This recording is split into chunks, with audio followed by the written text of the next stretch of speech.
एक राजा था, वह अपने मंत्री के साथ देश का भ्रमण करने निकला। भ्रमण करते करते राजा और मंत्री एक बाजार में पहुंच गए। उस बाजार में राजा का ध्यान एक दुकानदार के ऊपर गया। उस दुकानदार को देखते ही राजा के मन में न जाने क्यों यह विचार आया कि मैं इस दुकानदार को कल फांसी की सजा दे दूं। यह बात राजा ने अपने मंत्री को बताया। मंत्री कुछ बोले उससे पहले राजा उस दुकानदार के दुकान के सामने से आगे निकल चुके थे और दूसरी बातें करने लगे। मंत्री बहुत ही चिंतित हो गया। यह बात समझ नहीं पा रहा था कि दुकानदार की गलती क्या है। दुकानदार से बिना कुछ बात किए, बिना कुछ सोचे समझे महाराज ऐसा फैसला लेने के बारे में क्यों सोच रहे। राजा और मंत्री भ्रमण करने के बाद राज दरबार वापस चले गए। मंत्री को रात भर नींद नहीं आई। सुबह जागने के बाद मंत्री एक साधारण प्रजा का रूप बनाकर उस दुकानदार के पास गया और उस दुकानदार से पूछा, तुम क्या बेचते हो। दुकानदार ने जवाब दिया, मैं चंदन की लकड़ी बेचता हूँ। फिर मंत्री आसपास के लोगों से दुकानदार के बारे में पूछना शुरू किया। सब ने जवाब दिया कि दुकानदार किसी से बोलता नहीं है, हमेशा दुखी रहता है। मंत्री को बात समझ में आ गई। मंत्री फिर वापस दुकानदार के पास गया और उस दुकानदार से पूछा, तुम दुखी क्यों रहते हो। दुकानदार ने बताया, मैं दुखी इसलिए रहता हूँ क्योंकि मेरी दुकान पर लोग आते हैं, चंदन की लकड़ियाँ सूंघते हैं और बोलते हैं बहुत ही सुंदर है, बहुत ही अच्छी महक है, लेकिन कोई खरीदता नहीं है, इसलिए मैं बहुत दुखी रहता हूँ। मंत्री दुकानदार की बात सुनकर खुद भी भाव विभोर हो गया। कोई भी दुकानदार दुखी क्यों न हो अगर उसकी दुकान का कोई भी सामान खरीदा ना जाए, जबकि सामान में कोई कमी न हो। मंत्री सोचने लगा कि यह दुकानदार अपने दुखों की वजह से इतना दुखी रहता है, परंतु राजा इस दुकानदार को फांसी पर क्यों लटकाना चाहते।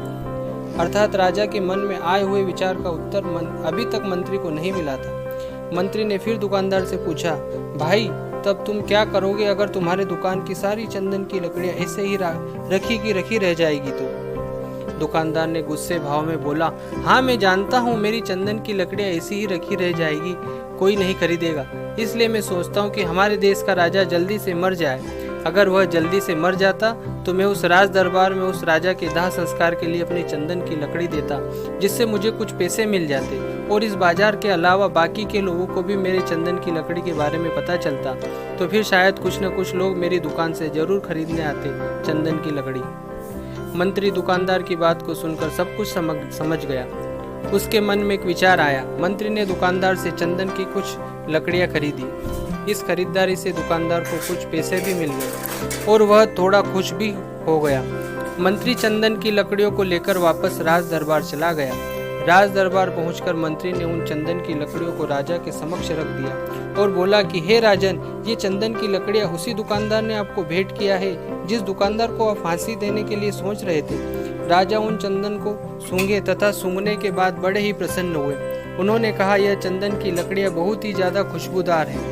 दुकानदार के इस अनोखे भेंट से राजा बहुत खुश हुए और मंत्री को कुछ स्वर्ण मुद्राएं दिए तथा बोले, जाओ उस दुकानदार को ये स्वर्ण मुद्राएं इनाम में देना और बोलना कि आज के बाद महल में जब कभी भी चंदन की लकड़ी की जरूरत पड़ेगी तब तुम्हारे दुकान से ही चंदन की लकड़ी ली जाएगी। मंत्री जी मुस्कुराने लगे तथा यह सोचने लगे कि अब तो राजा के मन में उस दुकानदार को फांसी देने का विचार आ ही नहीं सकता, क्योंकि अब तो हमेशा राज दरबार के लिए चंदन की लकड़ियों का इंतजाम की जिम्मेदारी उस दुकानदार को जो मिल गई है। मंत्री स्वर्ण मुद्राओं को लेकर वापस दुकानदार की तरफ चल दिया।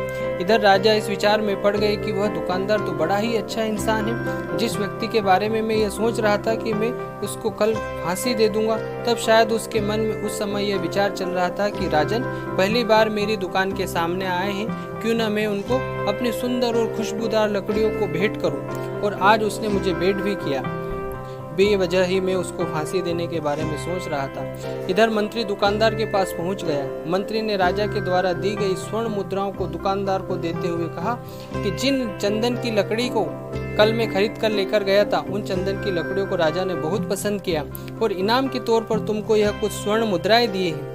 दुकानदार बहुत ही खुश होने लगा। साथ ही साथ मंत्री ने उस दुकानदार को यह भी बताया कि अब आज के बाद राज दरबार में जब कभी भी चंदन की लकड़ियों की जरूरत पड़ेगी तो सारी चंदन की लकड़ियां तुम्हारी दुकान से ही ली जाएगी। दुकानदार मंत्री की बात सुनकर बहुत ही खुश हो गया। मंत्री ने दुकानदार से पूछा, क्यों भाई, तुम तो राजा के बारे में इतना बुरा भला सोचते थे, लेकिन राजा देखो तुम्हारी कितनी चिंता करते। राजा कितने अच्छे हैं। राजा अपनी प्रजा के बारे में कभी भी गलत नहीं सोचते। दुकानदार मंत्री की बात से सहमत हो गया। और बहुत दुखी हुआ। दुकानदार मंत्री से बोला, मैं कितना गलत सोचता था राजा के बारे में। राजा तो बड़े ही अच्छे हैं, बड़े ही भले राजा हैं। भगवान करे कि राजा की बहुत ही लंबी आयु हो। यह बात सुनकर मंत्री भी बहुत खुश हुआ। फिर मंत्री वहां से वापस राज दरबार को चला गया और यहीं पर महात्मा गौतम बुद्ध जी ने इस कहानी को समाप्त कर दिया। फिर अपने शिष्यों से उन्होंने पूछा कि अब बताओ कि कर्म क्या है। किसी शिष्य ने कहा, कर्म बोले हुए शब्द हैं। किसी शिष्य ने कहा, कर्म वाणी है। तो किसी ने कहा, कर्म सोच है। तो किसी ने कहा, कर्म भावना है, वगैरह वगैरह। अपने सारे शिष्यों का जवाब सुनने के बाद महात्मा गौतम बुद्ध जी ने बताया कि कर्म हर एक इंसान के खुद के विचार होते हैं। हमारे विचार जैसे रहेंगे हम वैसे ही कर्म करेंगे और उन्हीं विचारों के द्वारा की हुई कर्म हमारे सुख और दुख के लिए उत्तरदायी होंगे। अर्थात हमारे विचार अगर गलत हैं तो हमारे द्वारा किए हुए कर्म भी गलत होंगे तथा इसका परिणाम भी गलत निकलेगा। परिणाम स्वरूप हम दुखी रहेंगे। अगर हमारे विचार सही रहेंगे तो हम सही कर्म करेंगे। सही कर्म करेंगे तो सही फल मिलेगा जिससे हम सुखी रहेंगे। इस कहानी से हमें यही सीखा कि अगर हमारे विचार सही रहेंगे, निष्पाप रहेंगे, तो उन्हीं निष्पाप और सही सोच की वजह से लिया गया हर फैसला सही होगा। जब सही फैसला लेंगे तब वह हमारे द्वारा किए हुए सही कर्म होगा। जब सही कर्म होगा तो सही परिणाम मिलेगा जिसकी वजह से हम सुखी रहेंगे, खुश रहेंगे। तथा इसी जगह पर अगर हमारे विचार गलत रहेंगे तो हमारे द्वारा लिए गए फैसला भी गलत होगा और किया गया कर्म भी गलत होगा, जिसे दुष्कर्म कहा जाता है।